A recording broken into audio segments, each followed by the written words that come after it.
Hello everybody, and welcome back to the MC Cubed server. As you've been following along on our journey to a Redstone computer, you might be wondering, when are we going to start getting to computery stuff? Well, that's actually what today is. Some of you may have been thinking that this is kind of like a learning how to do Redstone type course, and yes it is, but no it isn't. This is where it's going to start differing. I'm not going to be necessarily showing you guys a bunch of tutorials, but rather how computer components work and what their names are. So today we're going over what I would say the easiest component in Minecraft is to build, and that is the OR gate. An OR gate is simply, what a gate is, first off, is a way to take multiple inputs and do something with them. Now, how this works is on this side right here, you have two inputs. This is going to represent kind of how the gate works in a simple fashion, because normally you're going to use two inputs, and for some of the gates, you can only use two inputs. For this gate today, we're going to be going over an OR gate, which is very simple. If you look at this, you'll notice that there is iron blocks and redstone blocks. For the inputs and for the output, if it is an iron block, that means that it is off, and if it's a redstone block, it means that it is on. So, if you were to picture this as which lever is flipped between these two inputs, you can kind of see we've gone through every possible state, all four. Now, if you look very closely at this, it's probably not very hard to see that whenever any input is on for an OR gate, the OR gate will be on. So that's a very simple rundown of what this is, and if you guys are curious to see some more about it, I would suggest maybe leaving a like. That's a good way to communicate with me. But this is very important just to know how these work. It'll become more tricky as we go further. We've got like XOR gates and AND gates in the coming episodes. So this is the easiest form of a redstone OR gate. Has an instantaneous output, meaning as soon as you flip the lever, its output's on. And it can have pretty much an endless number of inputs, mattering on how you want to do this. There's not much more to it than this. If you really want an OR gate, all it is just a redstone line. Now, another way is to isolate your inputs, because with this, if we had a redstone line going off, you could feed back into something else that you don't want it. So this is one way. This is a redstone torch isolated circuit. It has a 2-tick delay, and it can only have 3 inputs. It's very important to know how these various circuits work, which is why this is on the server, so that you guys can come and play with them. I'm not going to be going too much into detail with some of the other ones. You also have the vertical OR gate, and all the gates I've shown so far, and I believe the next two, are all also on the Minecraft wiki if you really wanted to see a schematic for them. But I'll just kind of flip a lever to kind of show you guys how these work. It's not terribly difficult. The output's over here, so that redstone lamp's your output. You can do pretty much anything you want with it.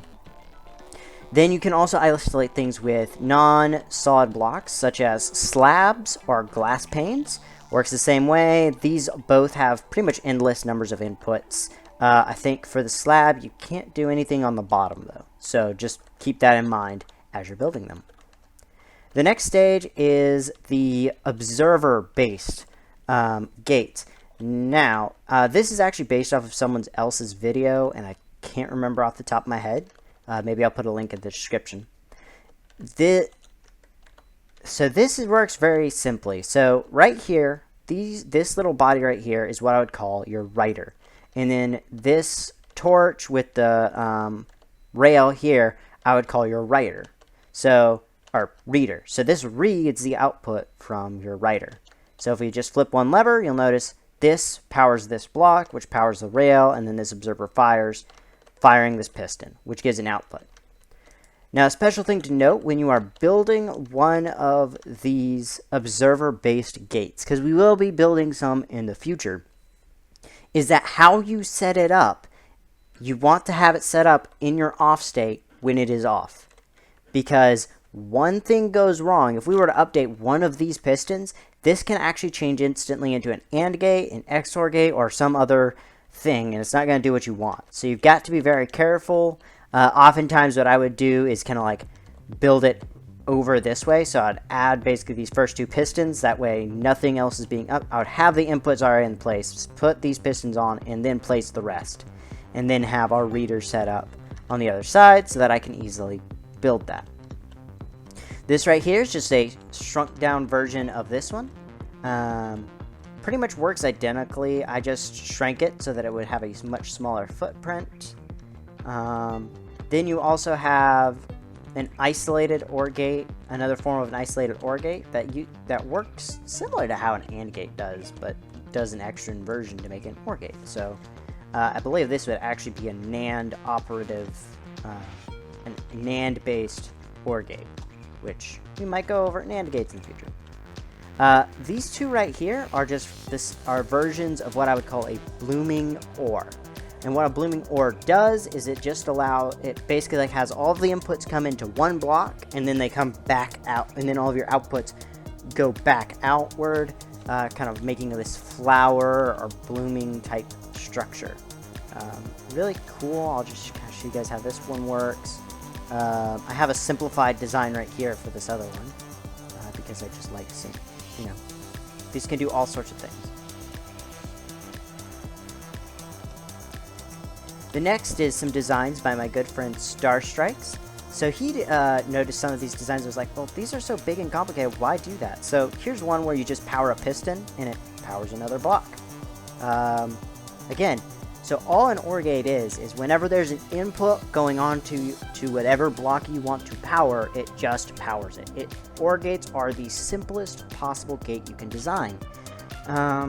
Same thing here. This is one using a piston, but it's pretty much the same exact thing. If you actually notice, right here is your actual OR gate, and then it's all firing from this piston. 100 different ways that you can build this. So these are all of the OR gates that I have built currently, with a couple extra spots as I come up with new ideas or I see new ideas. And this is where I'm going to kind of advertise my server a little bit. So the purpose of this server and for this build is so that people can learn and can achieve their goals quickly. So if you wanted to learn about computer science, will be the spot for you. I am slowly building this up to include various types of gates. I actually learned about one recently from a college class that I had never heard of, that I will eventually be adding a whole nother row for. Here pretty soon we're going to go over AND gates and how they work and how to design them. That way you can come on and make your own gates, or you can just hop on and say, I really want to see if there's I've got this really weird situation. Let me go check out, see if there is a OR gate or whatever gate I need that I could use that would work in this situation. The goal is that this is kind of like your dictionary or catalog of all of the possibilities you could make. Obviously, with some of these, the possibilities are endless, while with others, it's not as simple, or maybe there is a limit because of how they work. So if you guys are very curious about this and would like to see kind of what we're doing on the server, there will be our server address and Discord link will be below. I would love to see you guys there. It would be really fun to actually talk to you guys as well. So without further ado, this is Negative Light signing out, and God bless y'all.